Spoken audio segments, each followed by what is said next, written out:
할렐루야. 오늘도 우리 주님께서 우리 진목교회 성도들과 함께 하시고 모든 삶 가운데 가장 좋은 열매를 얻도록 인도해 줄 줄로 믿습니다.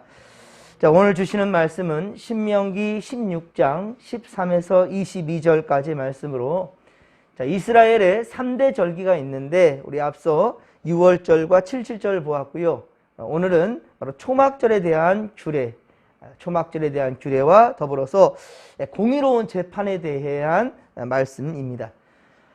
6월절은 애굽에서 해방시킨 바로 하나님에 대한 감사를 대대로 잊지 말고 기억하며 행하는 그러한 중요한 절기입니다. 77절은 첫 수확에 대한 기쁨을 가족에게만 한정시키지 말고 노비와 성중의 레위인과 그리고 및 그 객들, 그 나그네들과 고아와 과부 등 모든 자들과 함께 더불어서 즐기라는 그러한 절기입니다. 그리고 특히 애굽에서 종되었던 때를 기억하며 나눔에 있어서 인색하지 말라라고 주님 말씀하는데요. 자, 오늘 본문 13에서 17절까지, 오늘 본문 13에서 17절까지는 세 번째로 초막절입니다. 이 절기 역시 11절에 77절과 같은 부분인데요. 같은 맥락에서 오늘 보면 14절에 보면 성중에 있는 레위인과 객과 고아와 과부가 함께 즐기라는 거예요. 그 사회 약자들, 사회에 소외받는 그런 자들, 그 자들과 함께 더불어서 여호와께서 택하신 곳에서 이래 동안 지키라 라고 말씀합니다.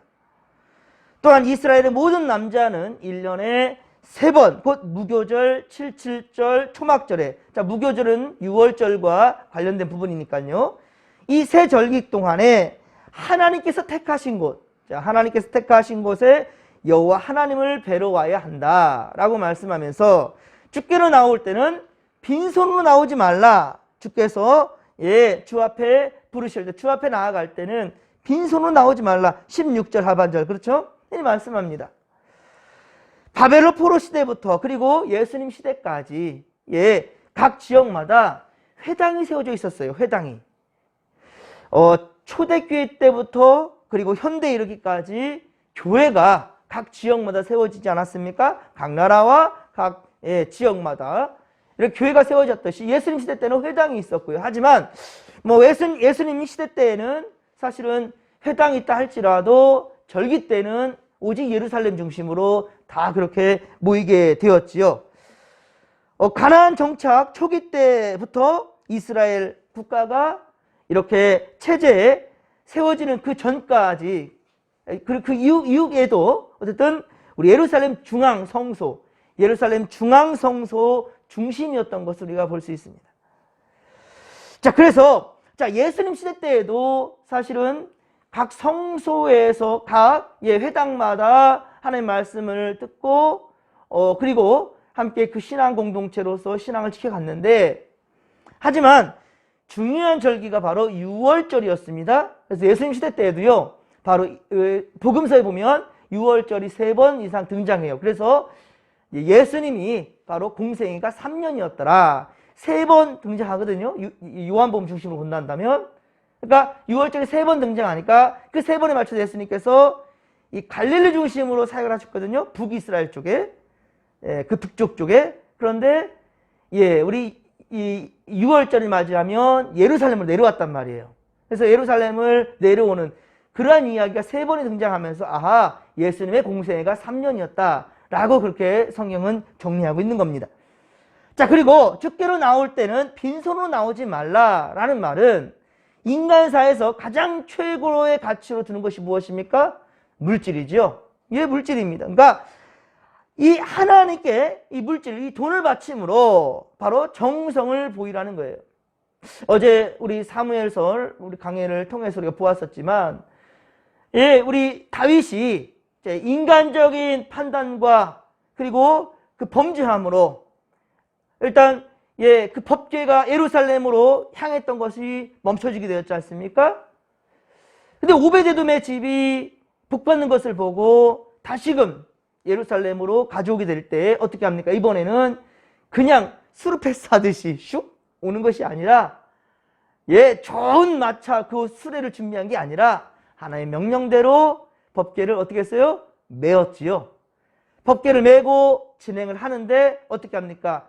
6걸음 걸으면 멈춰서 예배를 드리고 6번 걸으면 또다시 예배를 하고 이렇게 진행을 했습니다. 그럴 때마다 우리 다윗은 회개를 하였지요.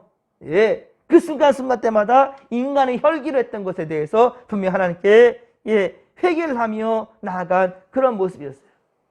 우리가 하나님 앞에 나아갈 때 분명한 것은 전심으로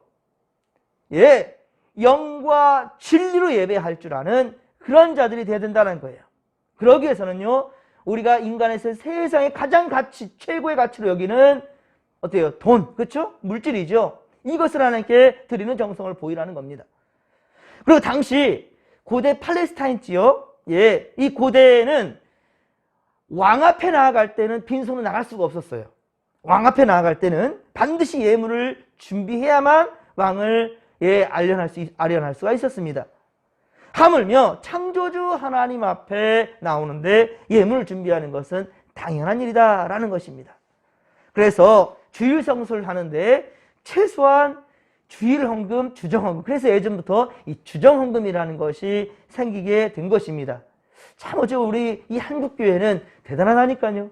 모든 것이 하나님 말씀에 성경에 포커스를 맞추고 있어요.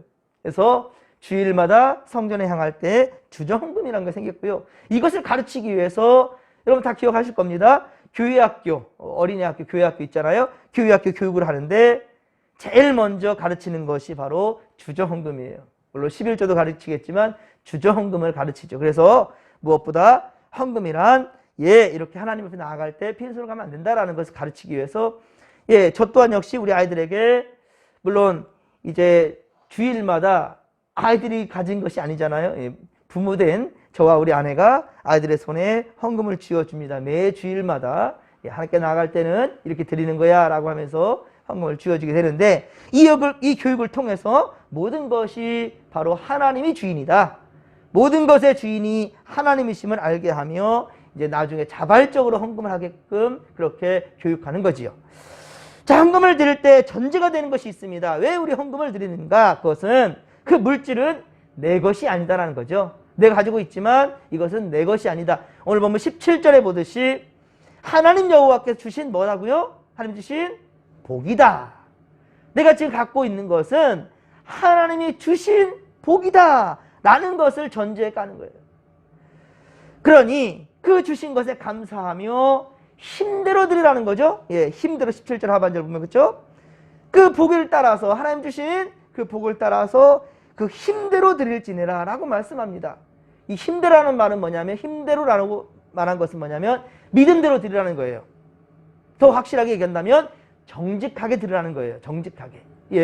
헌금은 많이 하고 적게 하는 게 중요한 것이 아니라 정직하게 하면 되는 겁니다. 정직하게. 헌금을 드릴 때 그렇습니다. 항상 감사함이 있어야 될 것이고 왜 인색함이 있는가? 내 것이라고 생각하기 때문인 거죠.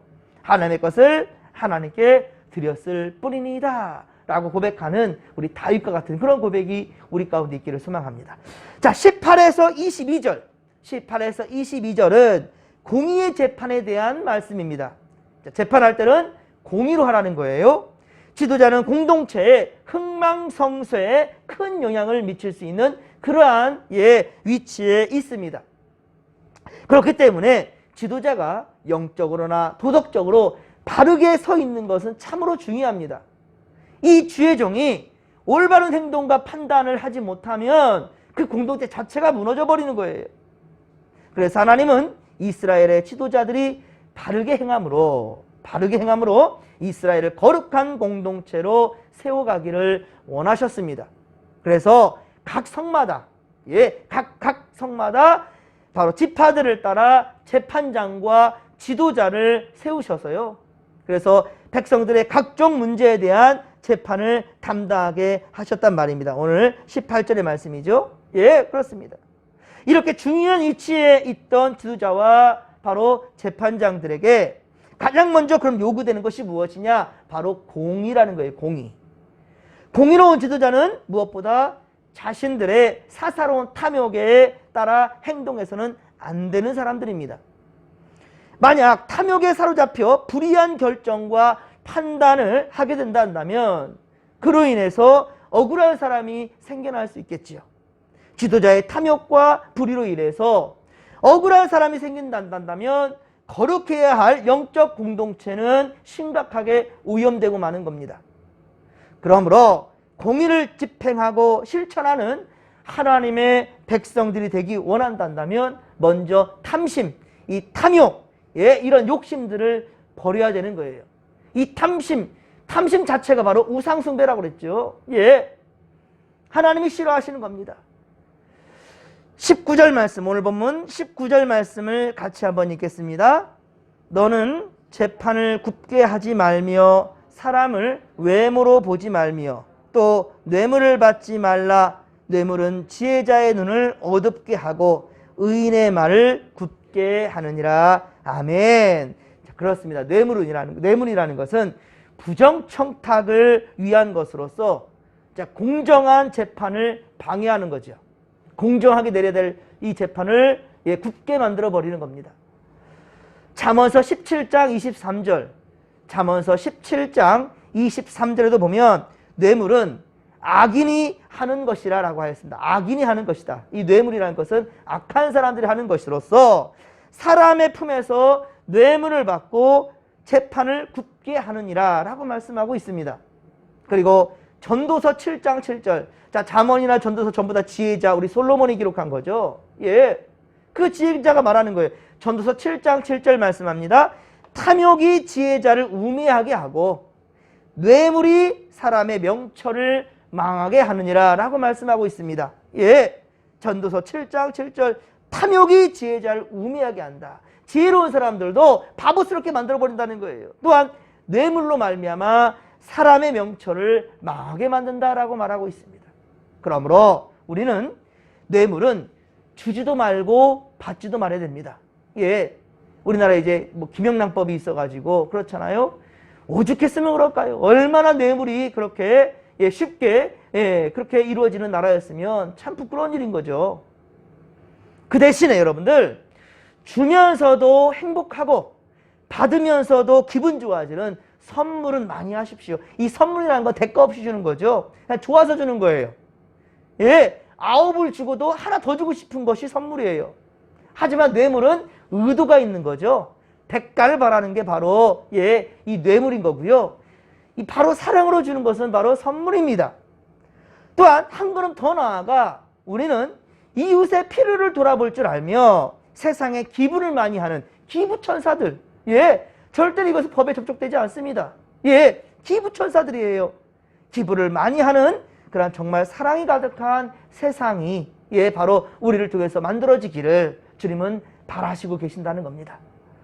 특히 경제적으로 궁핍한 사람들이 차별을 당하거나 그리고 소외받지 않고 제대로 존중받는, 그들이 바로 똑같이 인정받고 존중받는 그러한 사회를 만들기 위해 충분한 관심과 세심한 노력을 기울여야 될 것입니다.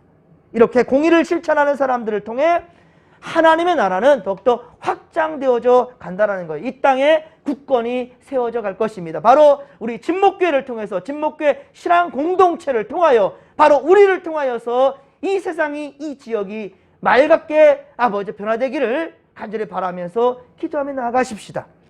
또한 하나님께 쓰임받는 지도자가 되려면, 하나님께 쓰임받는 자들이 되려 한다면 하나님 외에 어떠한 우상들도 멀리해야 된다라는 겁니다.